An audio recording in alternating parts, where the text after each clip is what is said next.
All right, you sit here and stare at the fat guy for a while, and we'll gather up our guests.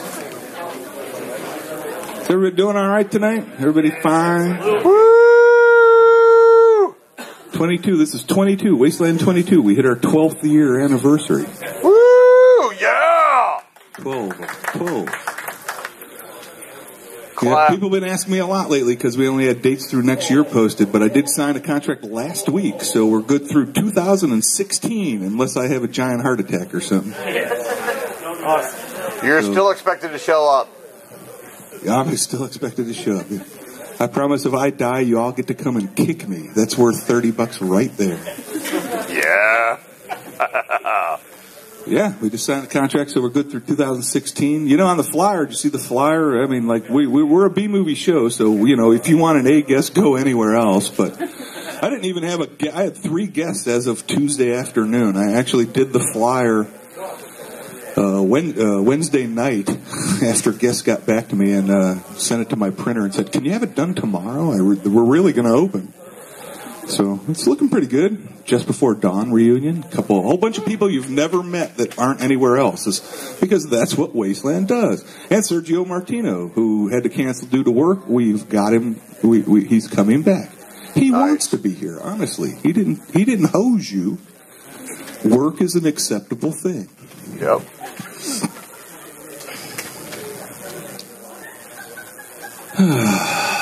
You know, I actually ate something 15 minutes ago. That's more than I usually do on Friday.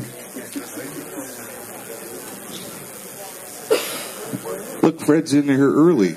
Woo!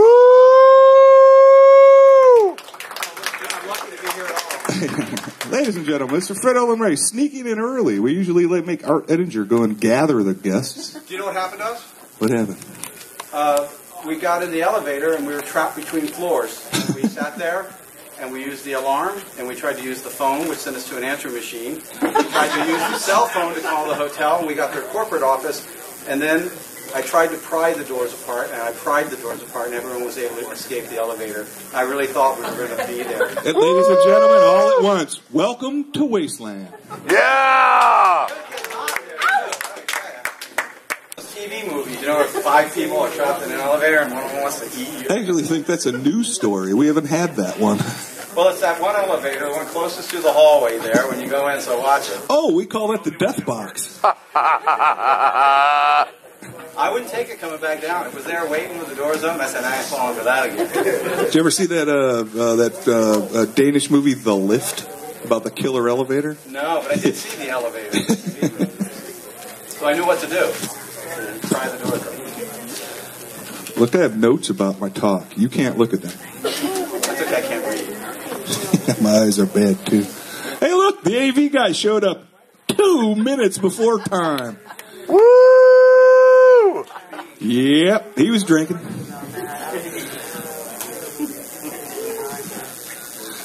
thought I was on my way to my room for a vodka and ice. Yeah, I came back from mine with a bourbon and ice. I really needed it after. I'm going to have to get you a bigger glass. Yours is puny. I know, but I already had 2 before I came back down. Yeah, so did I. Just because I'm much larger than you. Don't let me stop. Believe me, you won't. Look, we're sitting in front of a crowd. Usually it's just the fat, long-haired guy, but now me and Fred are sitting here. Honestly, I once killed the crowd with Jesus jokes just because I figured, what the hell. Decided not to do that again. Where are the girls? Art's supposed to go gather them up. That's a big crowd for Friday night. I was at Louisville Friday Night Film Festival last year, and it was open on Friday night. It looked like a ghost town. This is Wasteland, man. We come here to, these people have to pass out by 3 or 4, so they got to get here early and do their shopping because they have a full night of, standing out front, drinking and cheering things that are really stupid to do. We don't pass out till Sunday. Hey, this is Wasteland, man. We get rest between 8 a.m. and 10 a.m. Then we take a shower and start again. Shower? Believe me, smell the Wasteland crowd. Most of them shower, except that guy over there who shit himself earlier. Some of us care. This thing on? This thing on? No? Yeah. I don't do AV work. I just go action. Does it work now? Oh my God. Holy man. Yeah, you got to put it to your mouth. One thing we learned a long time ago, it's not a dick, it's a microphone. Actually, the first time. Very first time. But you don't have, you'd be surprised how many people that do this. Well, you know, one time I was, yep, it's a microphone. So we're uncomfortable now. You're all staring at us. Does my hair look good? Did anybody see the movie? Good. Anybody see the movie? Was it from DVD? Did it look okay? It was your right? DVD, Yeah, your retro great, DVD. Fred. We let your intro play too, Fred's little intro. The old. This is the 16:9 one or the full screen? The old one. The original one, yeah, the first one. So it wasn't the 25th anniversary one, the widescreen one. Hold that up. Oh, dude, that is the old one. Well, it Did had look your little. okay? It looked fine. Because it is great. available in 16:9. No, it looked great. Yeah, but was it Looked shot that way or did you crop it? You know, this is a misconception. And I went through this with the lab recently. All films from 1954 on up were shot with the 1:8:5 aspect ratio, but the mat is left open for the Academy to expose itself for a television sale later. Theaters run them from the Academy full frame, and they use a metal mat that goes into the projector that cuts the top and bottom off and brings them back to the aspect ratio. Any film that you plan to have shown in a theater or have a theatrical release is framed for 1:8:5, even though we expose the entire frame, and you can have a full frame version if you want, but they're all framed for 1:8:5. And we're doing some transfers right now, and we're doing them in HD, and the guy called and said, well, you know, Fred, we're going to cut part of the picture off the top and bottom to get this to HD for you. I said, where have you been? Where have you been your whole life? And I had to give this guy an entire lab lecture about how films are framed. So at a time, because even though films like this sometimes didn't play in theaters, although Hollywood Chainsaw Hookers did have theatrical release, you have a European and an overseas and an Asian release, and so you still had to go for the theatrical aspect ratio, even though you knew that in the U.S. it was going to go straight to video. We had photographs of Inner Sanctum in the Philippines with people lined up for 4 blocks to get in to see that in a theater. And there was a really weird women's prison movie with Tawny McClure in it called Chrome Hearts. And when we went to India to make the Don the Dragon Wilson movie, Tawny was one of our actresses, and we got there, and there it was, a giant billboard for Chrome Hearts, a movie that was lucky to have a videotape release in the U.S. It was playing in 800-seat theaters in Madras, India. So all of these films were framed for 1:8:5. That's what, I tell people that all the time. They're supposed to be 1:8:5. That is your theater screen size. Unless you've done something that really means you'll never make it, like Bikini Drive-In, which was at a time when we would transfer the negatives to a digital, and then we would edit them on video because we knew there was no chance that this would ever, or we didn't have the money to go back to film. So that film isn't framed right for a 1:8:5 extraction, so it would be a lot of work to try to get. I used to get in various parts of the country. I'd get people who said, "I don't like it when it only it's that skinny thing. It needs to fill up my TV." That's my mother. She said, "I want the whole picture, Freddie. I would like to see the whole picture." Yeah. So I'll go buy you a 16:9 TV, Mom. Then it will fill the whole. Oh, that would be okay. Yeah, I said, that's my mom too. It doesn't fill the whole TV. Buy a bigger TV or get new glasses, Mom. Sometimes that's the only problem.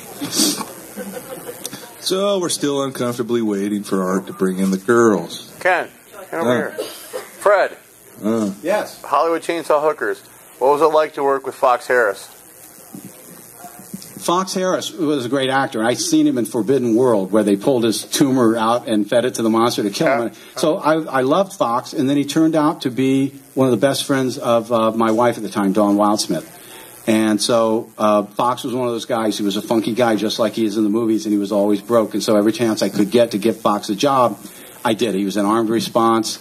He's in just about everything that we could put him in. Even when he was doing Sid and Nancy and Repo Man and things like that, you know, whenever we could put Fox into things. Eventually, he did end up living with me, and we took care of him until he passed away. Nice. So he was a great guy. He smoked too much. He was a funky guy.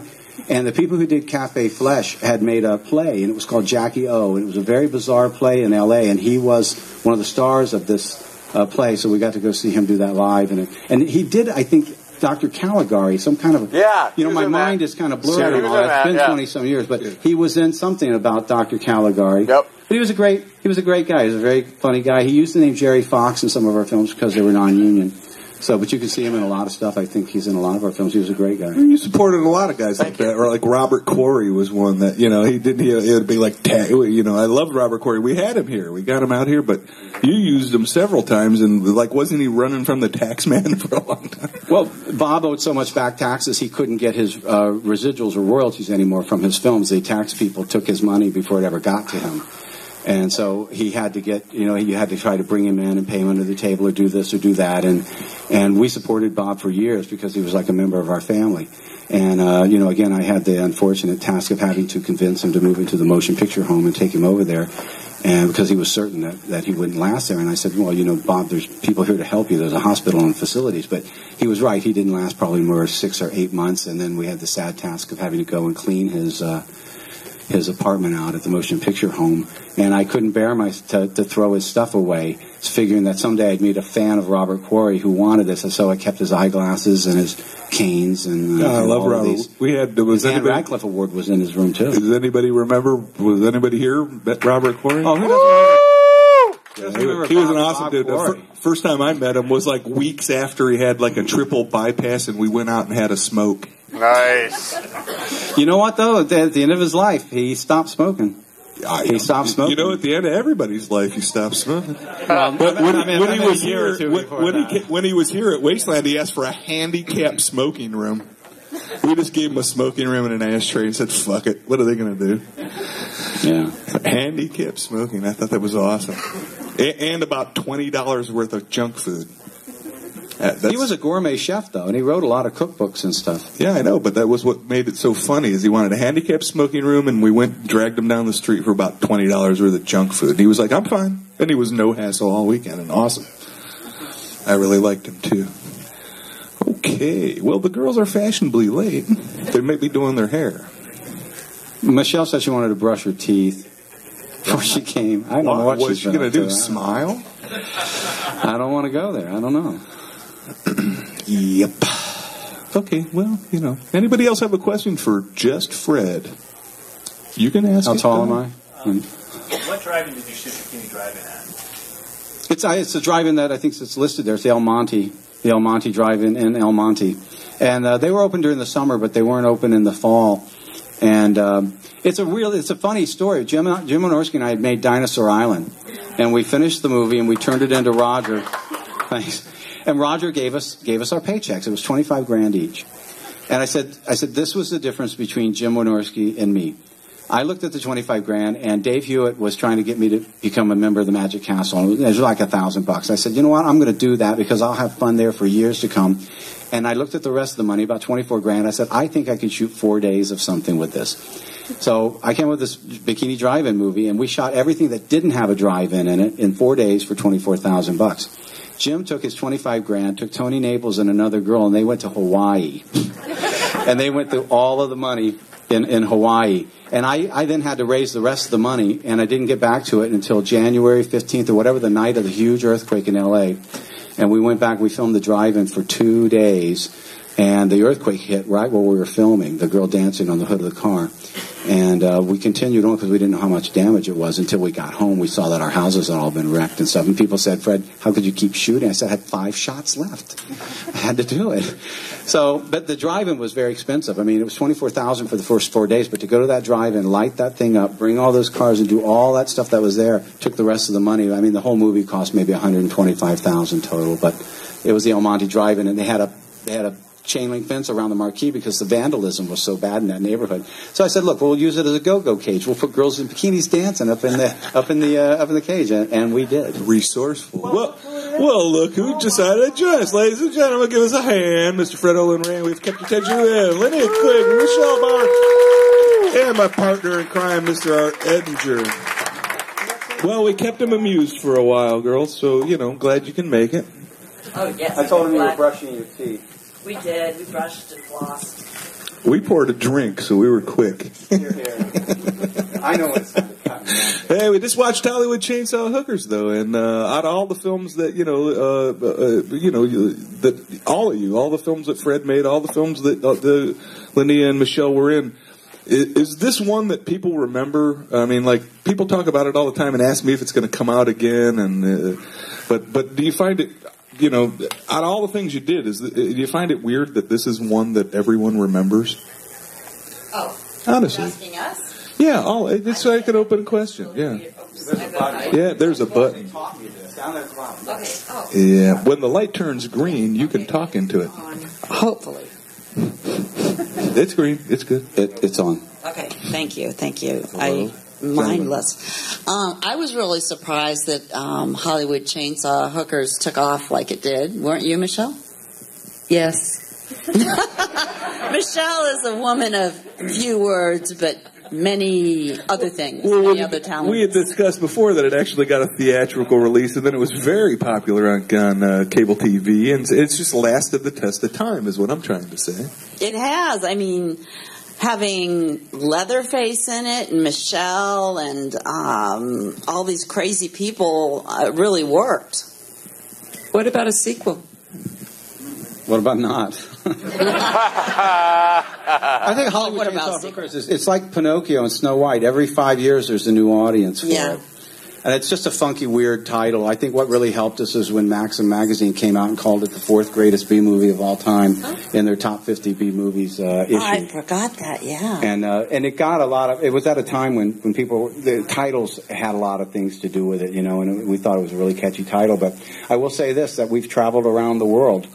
I mean, we've been flown all over the place, and we've been on so many TV shows and radio shows and shown this in so many festivals and stuff that it's just amazing what a movie that took 5.5 days to make. And Gunnar Hansen, people don't realize that Gunnar had never been at a comic convention or a film convention. He didn't know anything about it till I brought him out for this show. He was a friend of mine. He lived on Mount Desert Island, probably still does. He lived in someone's guest house. He's a poet. And I called him. I said, how would you like to come and make a movie? I'll hire you for 2 days. I'll fly you here and I'll fly you back out. And he kind of went, okay. And he did. He just flew in. And I called Eric Caden and I said, Eric, do you want to meet Gunnar Hansen? So Eric came down to the studio and he said, you should come to one of these shows where you sign autographs and stuff. He had no clue what that was. And now, of course, you can't go to a show that Gunnar isn't at. So he completely rebuilt himself off this show. And Jay Richardson, if there's anybody here who knows who Jay is, this was Jay's first film after a divorce. I don't know if he was an insurance salesman or what, but he went back to acting, which his wife didn't want him to do. And Jay, of course, has had a very successful career when he came after this. And I met Linnea and Michelle, who I'd worked with in The Tomb. And it all seemed like a natural for a 5.5 day movie.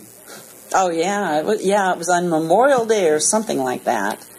But we did it, I think. We did it around filming in another movie called Moon and Scorpio, and there was a 3-day weekend, and then there was 4 days of pickups for this Britt Eklund movie, and we told them that we would do the film for them, the pickups, if we could have the camera equipment on the weekends in use of the Transworld Entertainment offices. So Jack Chandler's office and the police stuff, that's the Transworld office. And then it's my house where the baseball bat scene with Fox Harris, and they put him in the bathtub. That was my house. Oh, yeah, that's fun. And then we went to that little studio, Lucky Brown, who was in the Astounding She-Monster. He has this little studio called Movie Tech, and there was a little old man who had written Sahara, the Humphrey Bogart movie, and all his job was to sit there and go, Movie Tech, when the phone would ring. Oh, God. You remember this guy? And there were bums. There were homeless people that they hired to sleep there, and they'd sleep in the projection booth, and they'd get drunk all night long. They would be drunk all the time, but they thought it was free security. There's somebody alive in the building at all times. So we have rap beer one night, and we bring these girls. We're looking for some girls to play the cult hookers. There's only 3 of them. God. And somebody comes back, and I said, guys, those are real hookers off the Sunset. They said, Fred, they just want some beer. And they had cleaned all the beer out. The homeless guys who slept there in the projection booth, and the girls had drank all the beer, and they couldn't even say. They were supposed to say, "Give it to him" or "Kill him," and one of them was saying, "Kill it," and the other one was saying, "Give it to him," and we're like, going, "No, all say this, and you finally go, oh, fuck it, just here's a beer. Somebody go out for a 12-pack. I remember those run back and girls. forth, like there's a big panic going on. 3 hookers from Sunset. Yeah, a big panic with 3 hookers. Well, I loved it when you put your son in the bar scene. Oh, yeah. That was that's the greatest missed joke of my whole life. You ever look back on something and say, what the hell was I thinking? They come in and somebody says something, and they said, how did you know I was there here? And she says, you were the only real man here. And it cuts to this bar, and they all look down, and it's my crew. It's all my crew. But my little boy is there, and he's got a double martini, and he's at the end of what I should have done is cut to a table of children. She says, you're the only real man here. It should have been a table of 10-year-olds who all looked over. But as it was, they were the crew, because we didn't have any money. So there's the assistant director, and there's the assistant camera guy, and they're all lined up down the bar, playing the bar patron. So it's nepotism. It's cheap. Oh, okay. I got cheap labor and actors and things like that. Yes. By the way, my son Chris, who is a very little boy in that, and was also the biohazard creature and some stuff like that, grew up in movie set because I was a single parent. He's coming here tomorrow. He's now a director himself, and he's is in New York doing a werewolf movie for Sci-Fi Channel right now. He's producing, but he directed Two-Headed Shark Attack and Mega Shark versus Krakatoa and Almighty Thor, and recently Shark Week for Sci-Fi Channel. And so he's driving. He's making a 3-hour drive tomorrow to come down here and hang out at the show with me tomorrow. Well, we were laughing just yesterday about how between you and Chris's films, you sucked up like an entire day of Sci-Fi Channel not long ago. Oh my God! Like, all right. They had a party. They had a party for Shark Week at a sports bar. I love Shark Week. And from 2 o'clock in the afternoon till 2 a.m. in the morning, Sci-Fi Channel just ran one creature feature after another. And I come into the bar, and they said, hey, Dad, they just ran Super Shark. I said, oh. And now they're running Shark Week. Then they ran Mega Shark versus Krakatoa. Then they ran my movie Sea Snakes, Luke Perry. And I said, Chris, do you understand that you and I blocked up 8 hours of a network's programming for a day? Yeah. I said, the two of us, I said, we jacked this entire network for 8 hours. 8 hours for the price of one Hollywood remake turd. It should have been the Ray channel for that I don't even day. think they knew it. I don't think they knew it, because I went to Sci-Fi Channel recently to pitch George Romero's Day of the Dead as a series. And they had no clue, because there's 2 different groups. There's the Sci-Fi Channel of New York who do the movies, and the ones in the Universal Tower do the TV series. But the people came to me recently with Day of the Dead as a series and asked me to develop it, along with Creepshow. And so I went in and I pitched it, and I said to them, I jacked your station last weekend. They had no clue that they had run our movies back to back. They didn't know anything. That'd be awesome if we had Day of the Dead. Hey, Art, you got anything to pipe in? Why, certainly. Certainly. Michelle and Linnea, you worked together on so many movies. What can you tell us about the very first time you met? Do you remember your first meeting with one another? We had a big fight. No. I think it was on Get Crazy. Don't you think? When we met? I think Or it was The Invisible Man? It was the shower scenes in the, what movie was that? It was you and Wasn't it Brink The Invisible and I. Man? Was it The Invisible Man? Yeah. Yeah, we were With doing... Steve Guttenberg. Yes. Yeah. We were doing nudity. In the background shower scenes. For You guys are hardly known for that. And then we had the same agent. Yes, who met a horrible demise, unfortunately. Yeah. Not anything. Was that the guy with the parrot? Yeah. It was a big parrot. I was waiting for a TV movie to come out of that, but There should have been. Whoever did it has been able He to was hush like, that up. he'd call us on the phone and say, I have a nice little shoot for you. Yeah, so and we just, Brink and Linnea and I actually just met on these, we were extras during Unity and worked our way up real hard through the back door, so to speak. And we worked really, really hard to get where we got. I mean, to get a speaking role was like unheard of. To get your SAG card, which thank you, Fred, got me mine. We just worked tough times just to get even recognized. Yeah, and we didn't do any bad stuff to get recognized either, Right. but just the nudity. But it was still work. You had to go and work at it. I'll give you all the credit of that. Yeah, definitely. It's not easy to sit on a We had film to shoot sit in a and be bathtub naked. in Nightmare Sisters for 2.5 hours with a bar of soap. That was Trying to difficult. think of what to do with the soap. Yes, that was a hard one. You had the wrong director. All you had to Well, it wouldn't do have is been ask for like suggestions. 2 hours. It looks like he has a question. We usually open it up in just a little bit, if that's okay. I want to say, please elaborate on the parrot story. Hal Gathu owned a modeling and casting. CHN International. Yeah. And it's been on the news and everything that I remember he had Demi Moore, a bunch of different people like that in his files. And I remember he was just a really nice man. He had a parrot, and a parrot lived like 100 years, and he just treasured the parrot. And it ended up one night, the place caught a blaze, and supposedly he was shot himself, and the parrot was in there too. And they said it was a suicide, but he would never included the parrot on his suicide. So it was something weird. No, I think he was killed. What they believe in is that there were photos of some actress who was very, very famous in their files for whatever reason, and that somebody had killed him to get those files because the files had been ransacked and the place was burned down with him in it. Yeah. And there's nobody in town that believes that that's an accident. Everybody thought it was somebody had killed him. Yeah. But whoever was, the photos never turned up, whatever photos they thought they were, and they never did find out what really happened to it. But it was a very bizarre and sort of tragic. It was horrible. Tragic sort of situation. Yeah. I have a question for Fred Olen Ray.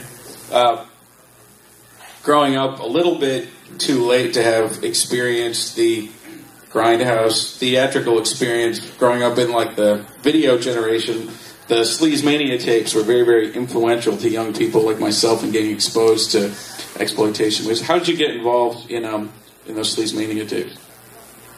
Those are those comp tapes? Yeah. That's Johnny Legend, if anybody knows Johnny Legend. Yep. Johnny Legend, Martin, whatever you call him this week. He was friends with Jimmy Maslin and Eric Caden and those guys, and he's still around, and he was putting those together. And I don't know what I might have given him. I mean, I think I let him put some things on there that I'd never released, because I would go out and try to get movies. I needed money, so I would go and I would shoot 5 minutes of something, and then I would take it around and see if I could find somebody who would give me the balance of the money. And so I had some things that I had never found the money for, and I let him put those on there, and he just compiled those things together. So he's an interesting guy. I used him as an actor a few times in a few films. True, and a wrestling fan. Johnny Legend? Mm-hmm. Yeah. Oh, yeah. You all do know that this is fabulous Freddie Valentine. Yeah. That's right. You still wrestling then a lot? No, not at this age, but Hey, it's clear. you know Johnny Legend's sister is Lynn Margulis. Does anybody know that? No. She was the star of the movie Aftermath years ago, and she was with Andy Kaufman, yeah. And she became an editor. And a lot of people didn't realize that was his sister. I didn't know but it that. was. Well, there you go. Now, see, look what you learned. Yes. You did? Look at that. We educate. Well, like, we're sitting here on the panel here with Fred and Michelle and Linnea, and together, Michelle and Fred worked together, 25 times, 26 times, and Linnea worked with Fred, 15 Once? times. Yeah, well, at least 5 or 6 times you guys worked together, and Michelle and Linnea worked, at least 15 times together. So What are you trying to say? I'm just saying that it's like, Yeah, it's what not does that like mean? family sitting here. It's You act like we can't get a job somewhere else? no, what I'm saying, I think it's just kind of funny to have you together here together at Wasteland because it's just like family. Oh, I'm trying to talk him into a thing later. There's 3 of us. I'll let you know how that Oh, my God. Okay. That'll be the second time then. I know. Yeah, that's why we put you on the 6th floor. The rooms are big. Oh. Yeah, I was just kind of making a family thing here. Well, everybody's known each other a long time. Yeah. It was more I have a fake. question for Fred. So was it back then that it was hard to find a dependable girl actress that could speak and show up? Or what was the reason for using the same people over and over again throughout your films? Was it just the camaraderie, or was it... Is that a real question? It is a real question. But no, it's harder now. It's harder now. Back then, we would do a movie like Masseuse, which I always thought was a pretty decent little film. And you'd go and people would actually come in and they'd be waiting to audition, and they would read and they would audition, and they had credits and stuff like that. That kind of thing doesn't exist anymore. Griffin Drew and the rest of them, and Monique Parent, people like that. People took it, and the girls who were actresses, no, it was a lot easier back then to find good talent than it is today. It's very hard to find good talent today, and it's hard to find a lot of talent who don't have a lot of tattoos and stuff. I mean, you're trying to make a caveman movie, and everybody's tattooed from their, on up. It's just it's harder. It's a lot harder today. And one of the cool things about both Michelle and Linnea is you're not like in the late 80s, early 90s. You're not 18, 20 years old in these movies. These days it seems like when you watch a direct-to-video movie, the cast is super young. They hardly ever cast anyone over 30.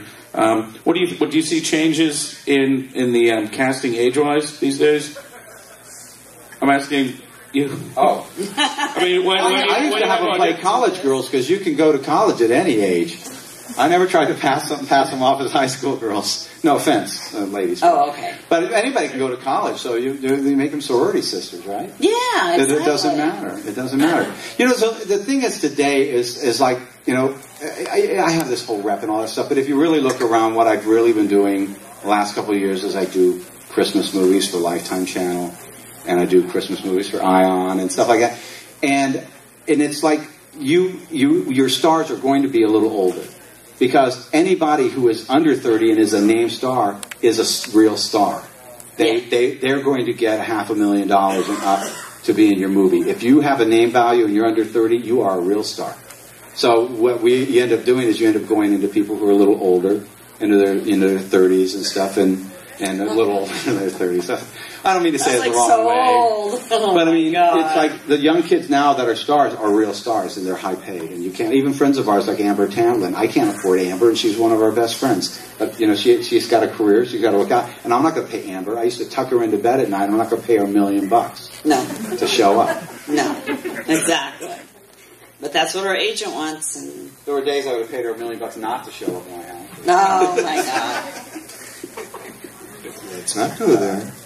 That's funny. Well, you were both in so many movies that are near and dear to all of our hearts here at Cinema Wasteland, and obviously some of us may have questions about some specific ones. Question for Linnea Quigley about Savage Streets. That's a very sort of simultaneously in-your-face and kind of campy setup to what ends up being a not very campy scene. What was the atmosphere like on that set? It was pretty much everybody stayed in their character. I was felt like the odd girl out, and the Satins, which were Linda Blair and her gang, were hanging together, and the Scars, those guys, stayed in their characters, even though I wrote in with Red, one of the characters, every day. But it was pretty much everybody was just staying in their character, and I felt like a real little girl because of my way I was dressed and the way I had to act and everything. But it was a very serious set, though. Everybody was really into their characters, and just it was very realistic.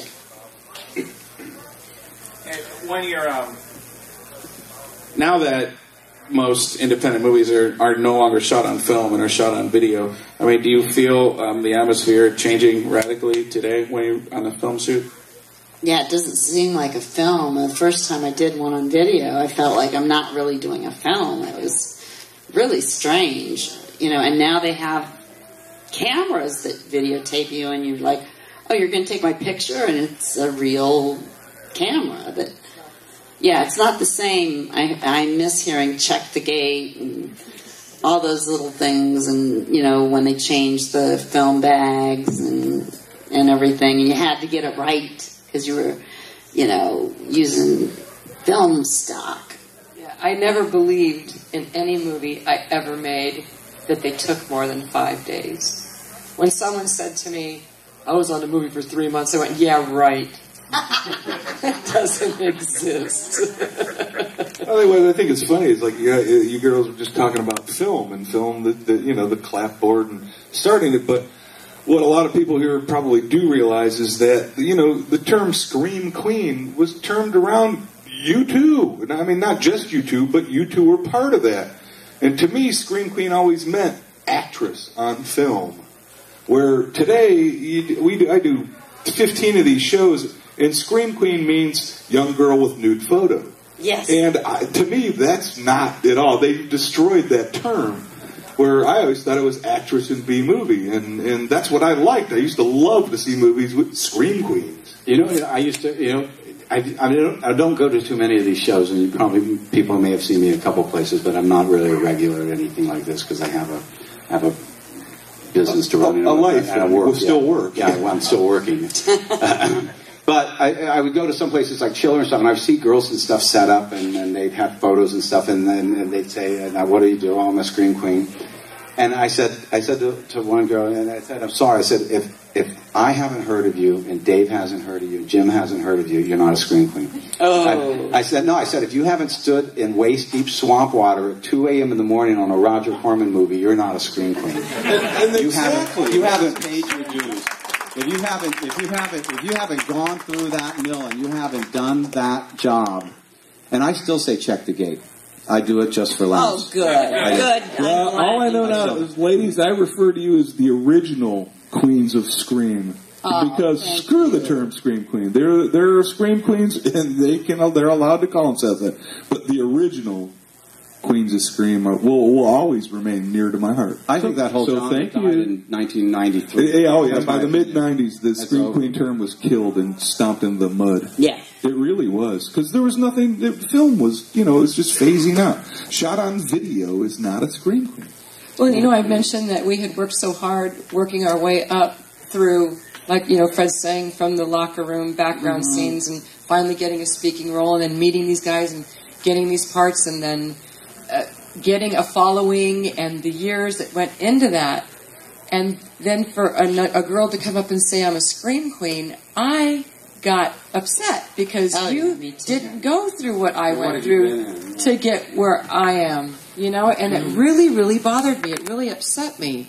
And then when it all kind of fizzled and died out, I thought, you know what? They come and they go. And where are we? But the original 25 Queens years of Scream later. remain. I coined the term in 1993 to describe the women I used to see at conventions. I called them cheese queens. Oh, I love that. That's funny. Well, and thanks to technology, you can now make any number of movies in your backyard with your handy cams, and you can make your own DVDs and your own covers and stuff. But can you get HBO to show your movie? Oh, yeah, that's a big question. Can you get Blockbuster to buy 20, 30,000 units and put it on their shelves? I mean, well, you know what I'm saying. Or Netflix to take it, or whatever it is. But so there's a ton of stuff out there, and people say, I made 5 movies last year. And I'm like, I can't remember any of them. I can't remember seeing them. And these girls, and I'm not blowing smoke here because I've already had all of you several times. I'm kidding. But it doesn't come easy. You think, they spring on the scene? Look at The Naked Gun. And people, obviously, everybody's seen The Naked Gun. The cop car goes to the little cop, then the title's there, it goes into a girl's locker room. If you look, there's Brinke Stevens. She runs across in front of the camera. Oh, my God. If you see Psycho 2 or 3 or whatever, Norman Bates or somebody peeks through a thing into a girl's locker room taking a shower, take a look. That's Brinke Stevens again. It wasn't easy. Everybody has to pay their dues. Everybody has to work the hard way up. And if you know where to look for these girls, you can find them all over the place. See me later.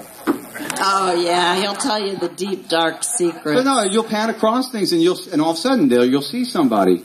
And it's because people, sometimes you have to pay your dues. You have to stand out there, like I said, in a swamp, in Sorority Massacre, or Part 35, or whatever it is. Yeah.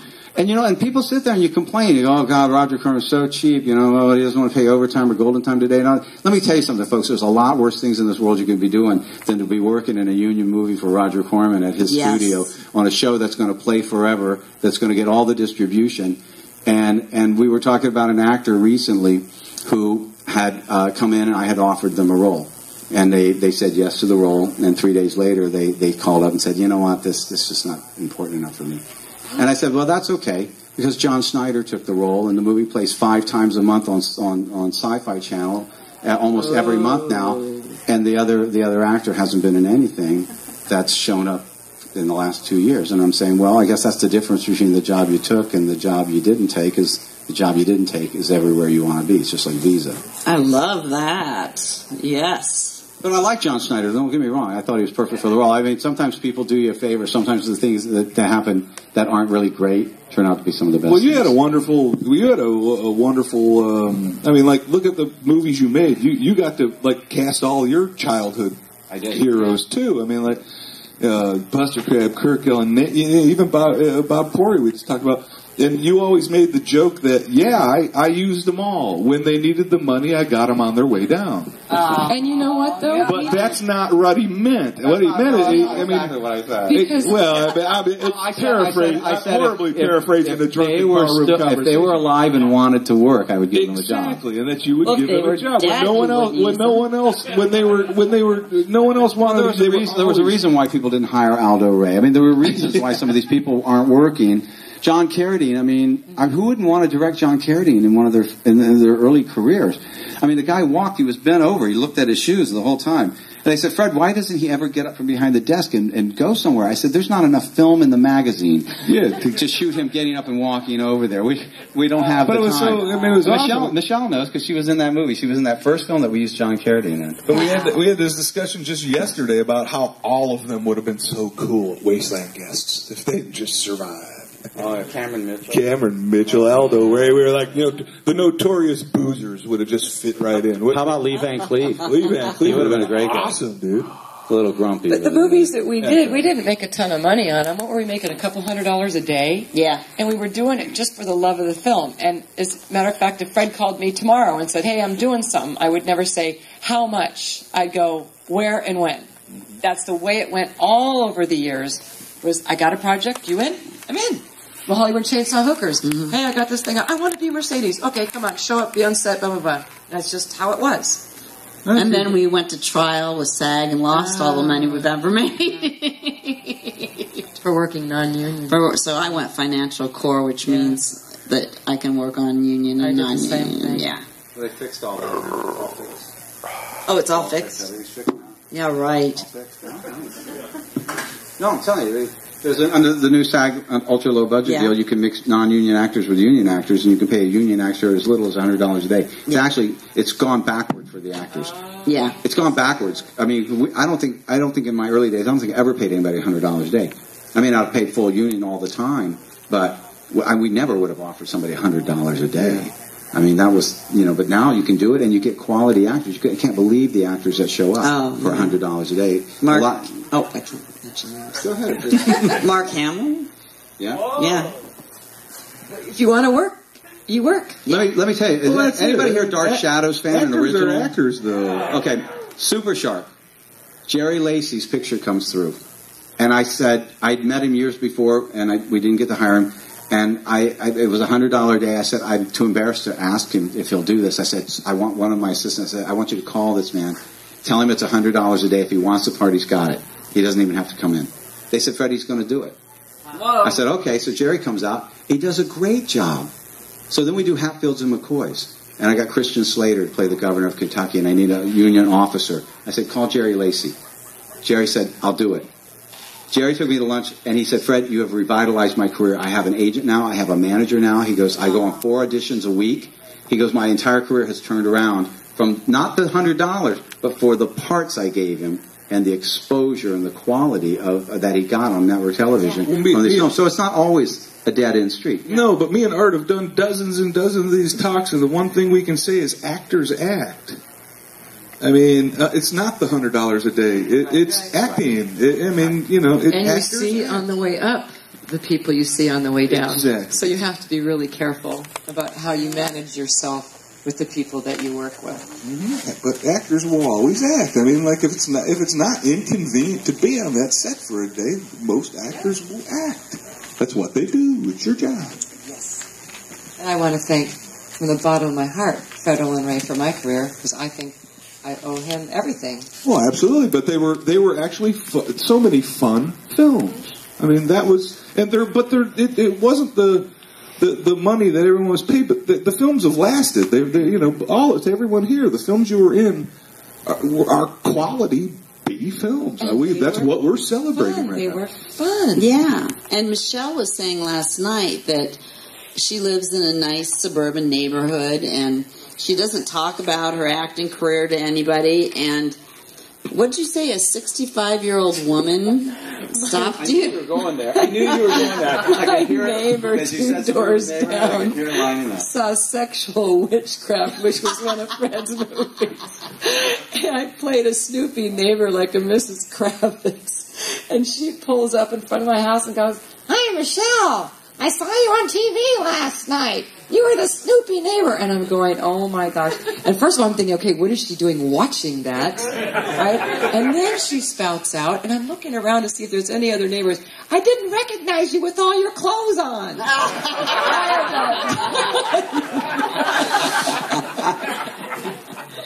Oh, yeah. That would be embarrassing. Oh my God, it's so funny.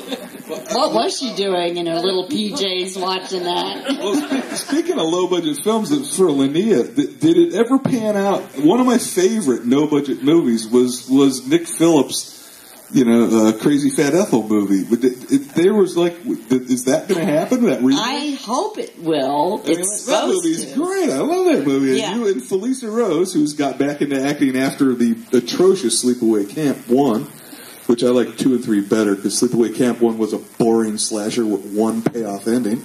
But she's gotten into acting, and and you guys were supposed to star in it. And whatever happened to that? I don't know. I got an email. They're waiting for funding. Just like a lot of movies. Should talk to Fred. Fred makes movies. Happy waiting, folks. I know. Happy waiting. I know. I don't do that anymore. You call me up, you give me the money. Yeah. Go. And it's like, let's go, man. Speaking of being recognized, when USA Up All Night was happening and you were both on cable all the time, I mean, were you recognized pretty regularly? Did you have awkward situations walking around in the day-to-day, or did people not approach you so much?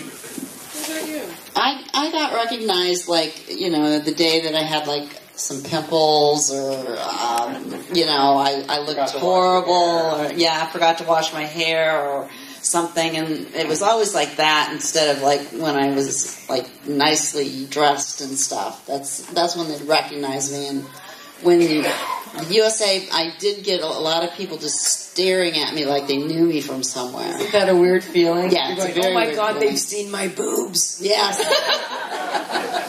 Yeah. Yeah, where they're staring and not looking at you. Yeah, they're looking through you. That's why they have X-ray specs, I tell them. Those never worked. I know. We all bought those. We never got a 7-foot Frankenstein either. We got a Jack Davis picture. How much money we spent through the back. Maybe you should put the specs on and pay the girl to take the clothes off. Pretend like this. Yeah. Oh, I can't see a thing.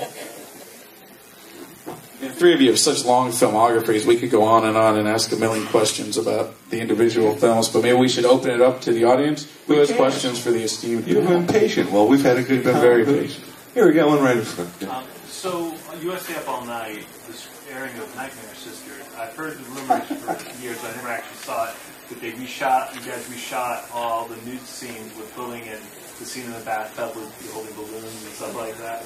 Oh, yeah, David had us come in, it was, 6 months later at least, and he had an offer, so he couldn't resist it, and so we came in, and I had to redo my song I do in the movie, and we had to redo the bathroom scene, and we're jumping on a bed with balloons, squeaking them, because he... For 4 or 5 minutes. For 4 or 5 minutes, not... And we're looking at each other going, what are we doing? Yeah. We're like, this doesn't seem like the first movie we did. You both appeared on the show, too, not just in the movies on the show. You made appearances on it, which was cool.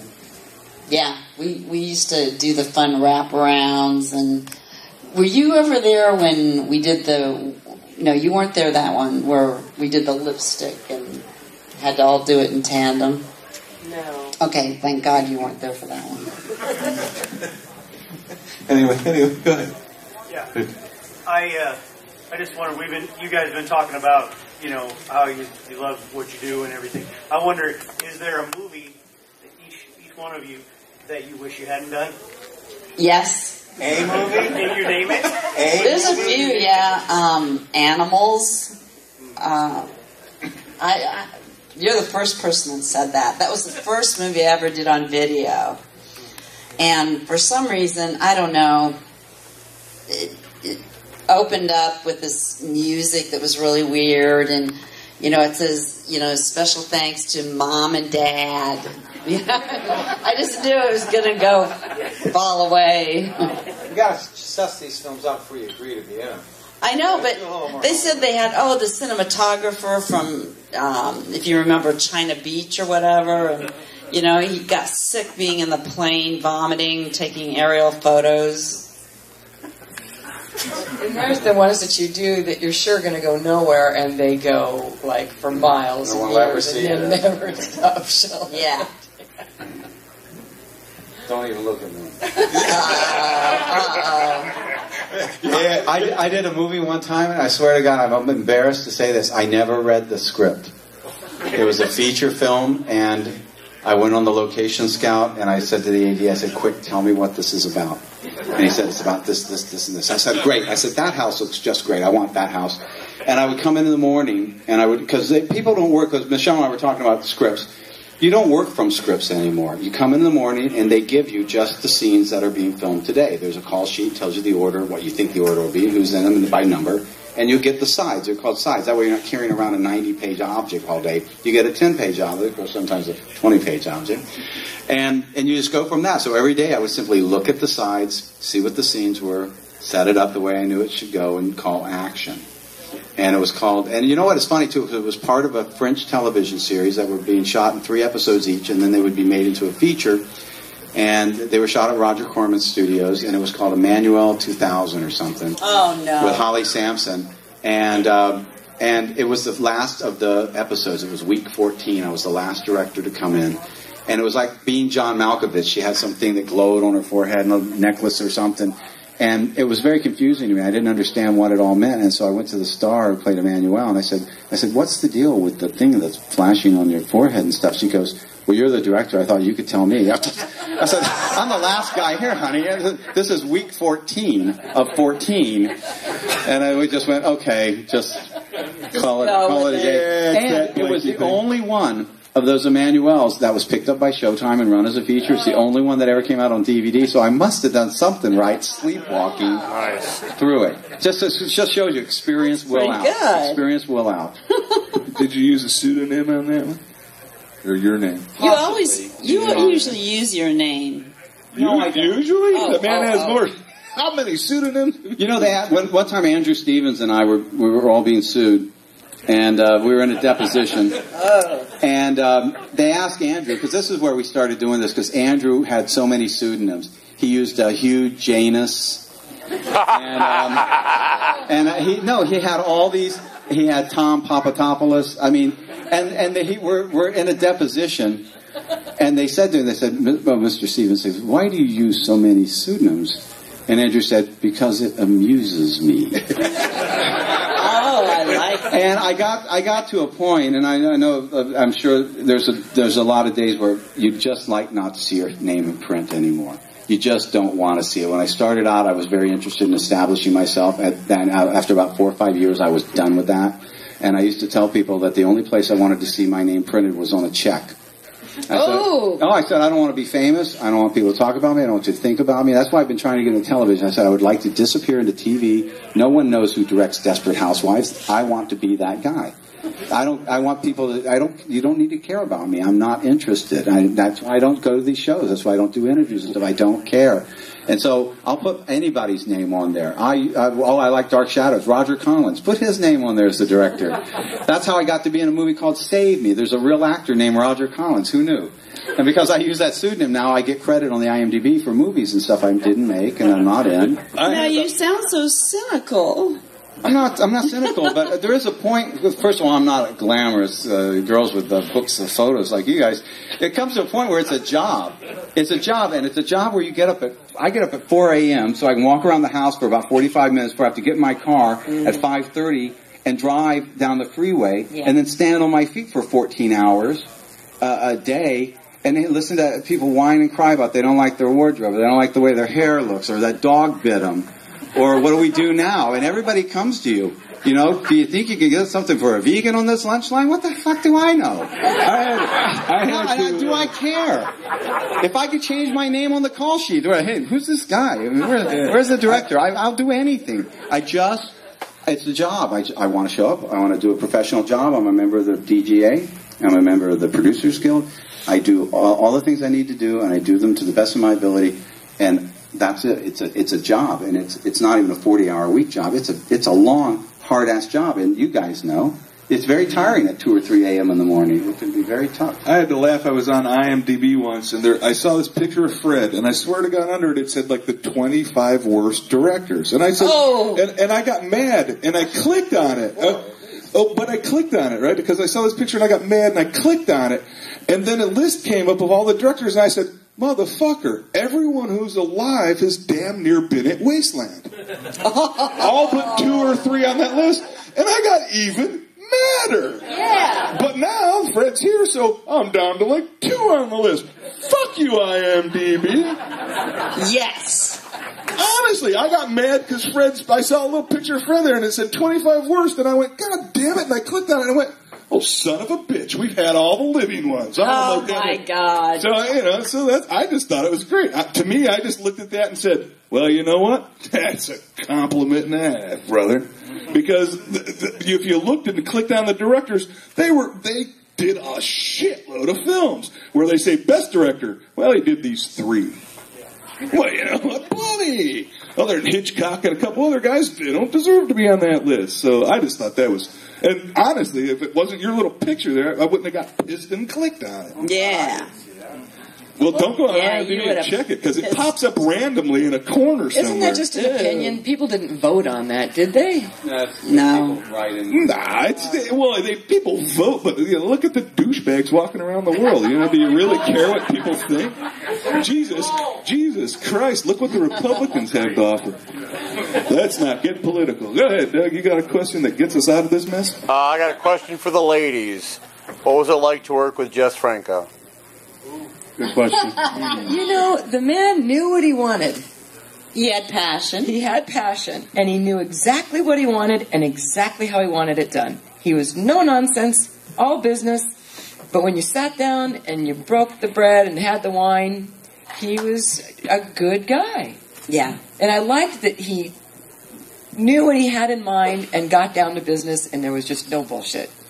And he really smoked a lot. Yeah, he did. And he hated that I used Tabasco sauce. Yeah, there's a really funny story that we went the last day to this place that was special to him, to have the chef make us this special dinner. I lucked out because I don't eat fish or meat and got a baked potato or something, but she got this boiled fish. And she carries along a Tabasco sauce with her traveling. And so she put Tabasco sauce on it, and Jess was like just mortified and started saying, oh, that shit. And she's arguing back with him. He's there with his pepper shaker, going like this with the pepper like crazy all over his food. I go, look what you're doing to your food. Don't give me crap about my Tabasco. Yeah. And you kept Tabascoing it up, and you got your way, and he just kept going, oh, it's shit. He's very passionate about his food. I love Jess Franco. I met him about half a dozen times, and I used to always describe Jess Franco as the man was a genius, because we never understood what the hell he meant. No. But he spoke like 10 languages. Sadly, English was his worst, and he always wanted to talk to you. So you can only understand every third word, because he'd be telling you, he'd get excited, and you'd just shake your head, going, yeah. I hope he's done soon. Yes. Paul Nash didn't speak English. No, Paul Nash didn't speak any English. I met him a few times. He said hello. Paul Nashi gave me his email address, and he said his email address was nashi@com. And I said, I don't think that's your email address. And we went back and forth for about 5 minutes before he got it right. He spelled Nash differently. Question in the back. Because he just printed it. Had an E in it. Yeah, he just printed his name, and usually his son was around, so Sergio was a great guy. And Paul Nash would be around, and his name was always misspelled. And it was just, write your damn name. We all know it's not Paul Nash, okay? The court recognizes the gentleman in the back. Way in the back. The guy who's been wanting to ask a question desperately for 15 minutes. Do you have any stories about dealing with camp motion pictures? Camp? Any camp? Oh, yeah. I remember having to get a release for the horror workout, and I went into the offices of Camp Motion Pictures, and I became very frightened because I sat in Sal's office, and there was monitors of every part of the building and the parking lot. Just telling somebody that just for an hour. And guns around. Yes. Yeah, guns and things around. And I said, could you please sign this release so we can show Hollywood chainsaw hookers? And I quickly exited after he did it. They were like mafia, weren't they? Yeah, they're like... Oh, God, we're going to end up in the swamp tonight. No, they're all in jail. We're all okay. They're all in prison now. They had a company called LA Video, and Dave Dakota was a director there. And he directed adult male videos for this company. That's right, they had. And it was LA Video, and Jimmy Maslin and Eric Hayden, I guess, who had Blood Feast and 2000 Maniacs and stuff, had made a deal with these guys. And Jimmy came to me and said, do you have anything? These guys are trying to start a legitimate line. And I said, well, I have the Scream Baby Scream. I said I wanted to call it Nightmare House, and maybe I had something else. So I went down there, and just like it is, you walked in, and there were all these banks of monitors that showed every angle of the building in case they were attacked. And there was like a donut case, a glass donut case of Uzis and machine guns and stuff there right when you first walked in the door. And we did business with them, and they were fairly honest, but because they were in the adult business, it was a different world, and they treated people differently. And they did business actually more legitimately than the straight horror world. Everybody got paid when you worked with the Pretty much so, but then they started learning. They learned how the legitimate business did, and before it was over with, they were pirating Hollywood chainsaw hookers, and I had to go there and pull the plug on them. Wow. Because people think they own that movie. They didn't. They never owned that movie or any part of it. What they had done is paid in advance to me for the video rights prior to me actually making the film. It was based on a royalty based on X boxes. But eventually they made their own movie. They decided they were going to make their own movie. It was called Death House, and John Saxon was the director. And Dennis Cole was in it, and Michael Pataki, and some other people. Tony Francioso, I think, was in it. And they could not get to the ending of the movie. John Saxon directed the climax of the film 3 times. And so they called me and they said, could you come in and direct the end of the movie, and John Saxon will just be an actor. I said, that's very uncomfortable. But I did it. And we shot in the alley behind LA Video, and it was all guns. They had all their guns on the hoods of the car, and they were acting in it now. Salvatore Riccichi and the other guy, Jim Goff, or whatever his name was, they were acting in the film, and they had plastic Jesuses made out of plastic explosives. I mean, I think they were fake. You never know. We don't know. That was the end of the company. They ended up in prison. How did you know about camp? Jimmy Maslin, and Eric No, Hayden. the guy back there. The people ask me about that. There's some kind of weirdism going on about it. What is it about camp that interests you? We're obsessed with VHS. Yeah. Oh, okay. The old VHS guy. He doesn't seem old enough either. Yeah. Was it really you who brought out Scream Baby Scream? I love that movie. I bought that out of the negative. When I first moved to California, I was broke. I literally was unemployed, and I had I sold Alien Dead to somebody, the rights, for like 10 grand, and a girlfriend of mine had just had a car accident that had a settlement. And I said, let's put our money together and see if we can buy a movie, because video was just taking off. And I knew this film was in Miami. I bought it for $5,000. Yeah, I bought the negative out of a guy's closet. It was a Florida shot film, but it had a great cast. Like the guy who played Rodney and Gruesome Twosome, the guy with the electric killer was star in it. And the guy who even did the effects was Doug Hobart, which is... That's my son Christopher's godfather. Chris's name is Christopher. Barry Hobart was Dr. Creep in Ohio Horror House, who loved this show to the day he died. He was a regular here. Doug's still alive. Doug is 95 or 6. Death Curse of Tartu. Doug Hobart was the Tartu in Death Curse, and he was the creature in Sting of Death with the big head. And let's not get on Doug Hobart. I love Doug. You should have him at one of your shows. I really should, because he's sharp as a tack. Yes, he is. I just talked to him not long ago. He just wrote his biography. Anybody else? Let's get out of this with one last really good question. Shake your hand. Go ahead, back there. Rhonda, hey. Okay, we want to know what it was like to work with Michael Gagne or Dookie Fleischwater. Dookie's a real strange, fun guy. I mean... I worked on him on Lord of Illusion, and he came in. He told me to Clive Barker's with rat traps attached to his face and genitals and everything, and he was hired. But Dookie was really fun in Hollywood Chainsaw Hookers and Nightmare Sisters. Nightmare Sisters, I mean. And he's just a rare breed, I tell you. Yeah, when I first heard that song, was that the intro song to Nightmare Sisters? Jumpin', Jiminy, stuck on my chimney, Yes. I'm going, where did he get that from? Yes. It rhymed. We had that band, the Haunted Garage. Yeah, the Haunted Garage, but they were actually pretty good. They were pretty good. I put them in the movie Cyclone, and Dar Robinson kills Jeffrey Combs with an ice pick in the scene, and Michael Sonny and his band are playing devil metal or something up there. You're in Cyclone, Michelle. Yeah. Briefly. And Michael wrote Commando Squad for us, and his girlfriend worked at the library, and she was a costumer, and she did Phantom Empire, I think, and Jill Connor. And I think she did all the costuming for our stuff. He was a very strange fellow, and he never really worked a regular job, and he just got weirder and weirder. I mean, as he went, I haven't actually physically seen him in a few years, but he did friend me on Facebook recently. So Facebook. I keep up with him a Oh, we little love bit. Facebook. All right, ladies and gentlemen, just give it up. We've been here an hour. We can't keep them any longer.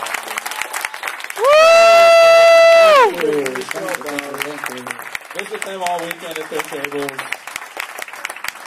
And enjoy Cinema Wasteland 22.